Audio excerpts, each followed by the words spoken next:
Hey y'all. This is the third time I've started this greeting. I'm having a hard time figuring out how to start today. All right, we're going cash. We're doing the cash thing. Ignore my lipstick and earrings. That makes it seem fancy, but it really isn't. um, so I don't know about other people, but I always start my Goodreads goal low. Um, and then bump it up as I meet the goal and can kind of gauge how my year is going. So I started this year with the goal of reading 52 books. That's a book a week, which is what I typically start at. And then usually by April or so, I've hit that, and then I will bump it up, add a few a month for the next few months or whatever. Last year, I hit my goal, I think in September, and I almost stopped reading after that, just because of my schedule, and I was doing a bunch of things with theater and work and everything. So my goal still says 52, but I believe I've read 98 books as of yesterday. So I'm trying to decide if I want to bump it up. I mean, double or nothing. It's only maybe not double or nothing. Well, I guess it will be double or nothing, my original goal, because I'm already at 100. So I might add a few more, or I might leave it where it is. I also like being a lot of percents ahead of my goal, which is a silly thing to get a kick out of, but I do anyway. Okay, so this is my September book wrap up.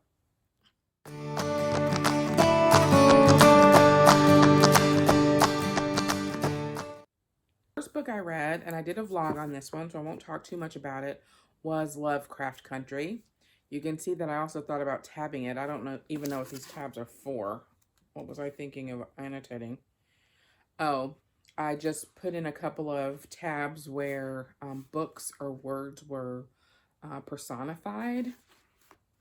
So, a book can't refuse you service, Atticus noted, or spit in your water glass. No, that's true. I don't get mad, not at stories. They do disappoint me sometimes. He looked at the shelves. Sometimes they stab me in the heart. Atticus tried not to care, telling himself paperbacks were meant to be abused, but it was hard, like watching friends get knocked around. So, Love Country is about a man, Atticus, in, I believe, the 1950s, a black guy who has served in the war, and when he comes home, he's not getting along with his dad, and they're estranged. And when he goes to meet up with his dad has basically been kidnapped, but not really. He goes willingly with a strange man. So the long story, the story that sort of underscores the whole book is really about this powerful society of white men who are trying to maintain and keep power. But each of the chapters is really kind of an episode in a monster mystery kind of thing. Each one centers around a different character. It was pitched as a TV show, and it became a book, and now it is a TV show that I have not watched. But the book was pretty good, and it was a great kind of like spooky read for the season. Another book that I read in September was The Music of What Happens. So I believe I did a vlog on that one. The Music of What Happens is about two young men who are thrown together through circumstances and are working together to make a food truck successful. It's going to be the livelihood of one of the boys and his mother, and the other boy is trying to get money for, I don't remember what for, but he needs to get paid. He needs to be working. And he shows up one day when the other boy's mother is having a nervous breakdown. He offers to help, and they spend a few weeks figuring that out and basically developing feelings for each other. So that was great. I'm hoping to do a discussion of that book with my friend Hector eventually. I did send him a copy so that he could read it. Let's see. I did a reread of Pet Sematary. I hadn't read that in probably 20 years. Totally forgot half of it. Stephen King is the master of dread and atmosphere. So that book, as you might expect, is a horror novel about a cemetery that brings the dead back to life. And part of the question of the book is whether they come back whole. But sometimes dead is better. So it's a great book. I loved it. And thanks to Noelle Gallagher, who is a booktuber, who recommended the audiobook of that book. Horror Store. So Horror Store is a shortish audiobook about a haunted IKEA. And it's not really an IKEA, it's called an Orsk. But it's haunted and weird stuff's happening. And of course, there's a group of people who are going to stay overnight in the store to figure out what is going on because they don't know it's haunted. They think that there's just some weird stuff happening. And shit goes down. So if you're into horror, there's some gory parts, some not, I wouldn't say jump scares. Like if it was on screen, there were a couple places where they would use jump scares, I think. But it was pretty good, and it was short, so great Halloween read. The Killing Moon. I just posted a tea and a book post for this one. So I read it as a buddy read. It is sci-fi fantasy about a world where the energy people can contribute during their dreams is useful for healing. And there are this group of people who use magic to put people to sleep and escort them into the afterworld. And that's how peace is maintained. Because if you are working against peace, then you are put to sleep and sent to the afterworld. And these people who do that, the gatherers, are really a noble and religion-bound group of people. And they find out that maybe the government and the higher-ups in their society are not so noble or focused on the religion as they thought. So shit goes down. Revolution. And it's the first book in a duology. And so I'll be reading the second book, The Shadowed Sun, I believe it's called, next month or this month, one of these months. I don't know if you can hear my neighbor mowing his lawn. It's not actually my neighbor. I think it's 2 doors down. I have not talked about Watch Over Me in a separate video. So the other ones, I think there are separate videos for all of those. So Watch Over Me is by Nina LaCour. And I love Nina LaCour. And I will say that to anybody and everybody all the time. I was on her posse for the Rochester Teen Book Festival a few years ago when she was here. She and Georgiana Marie were here together. Georgiana Marie is the one who has read a couple of Nina's audiobooks. So the book that Nina LaCour wrote called Everything Leads to You was one of my absolute favorite books of that whole year. And I've liked her other books that I've read of hers, but that has been my favorite one. So this one, Watch Over Me, is about a girl who is just aged out of the foster care system. And she agrees to move to this farm to work to teach. She's going to be basically a teacher to little kids who have also been in a foster care system. So this couple runs a farm, and foster kids who need it. And they have become the forever home of many of their kids as well. So when I first started reading it, oh, it is my neighbor. Hopefully that's not too disturbing for anyone. So when I first started reading it, and she's in foster care, she's in a perfectly nice home, but she's aging out. And so she has to find some place to go. And that's what happens to 18-year-olds in the system. So she's offered this job in a farm. And at first I was like, oh no, something bad's going to happen on the farm. And it's not great, but just to untrigger warning a little bit, the farm itself is not an abusive relationship. It's not an abusive situation. So that felt important to me, because I was really nervous about that, actually.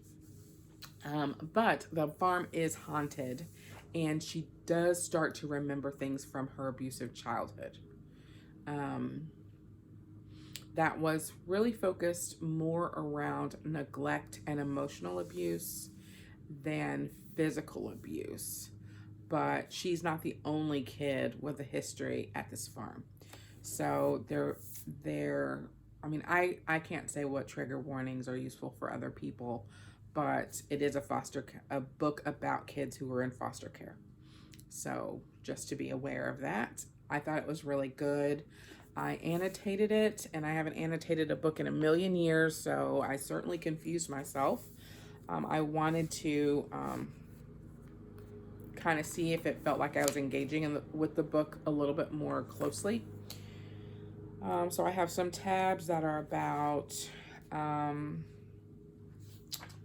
different things. Like one theme is about truth and hiding yourself from others. And a little about hiding yourself from yourself. I also started tabbing places where she was kind of coaching herself. I think the therapeutic term would be coping skills, where she was using some different skills to either stay in the moment or continue interacting with people. I tabbed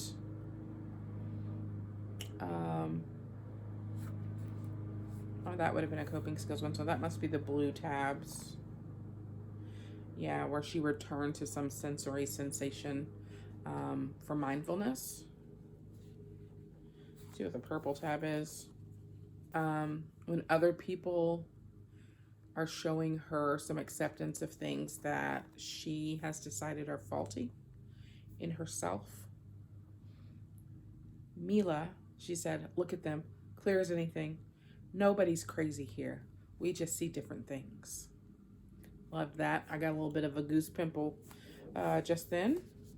And then the green tabs are truths. Because she spends a lot of time thinking about untruths and things that aren't true. And then she starts to move towards kind of like being herself and exposing herself or connecting with others through these moments of truth. So that was that book. The Haunting of Tramcar 015. I just talked about in a vlog post, so I can't remember what I've already said about this. I liked it. It was short, ancient Cairo and genies, and totally worth the 140 pages. Another reread for me this month in September was Nick and Nora's Infinite Playlist. I read that book years ago, loved it. I believe my Goodreads summary was, if you don't at least like this book, we will never be friends. I loved it. And then last month, I think my family together, we watched the movie, and it was okay, but I was like, I'm underwhelmed by this in general. I wonder why I loved the book so much. So then I reread it, and I loved it again, and now I hate the movie. Michael Cera I assume you're not watching this because maybe this you would be offended by my complete lack of tolerance for you in general. Um, it wasn't. I think he didn't do a terrible job in this role as this character for what the character was in the show.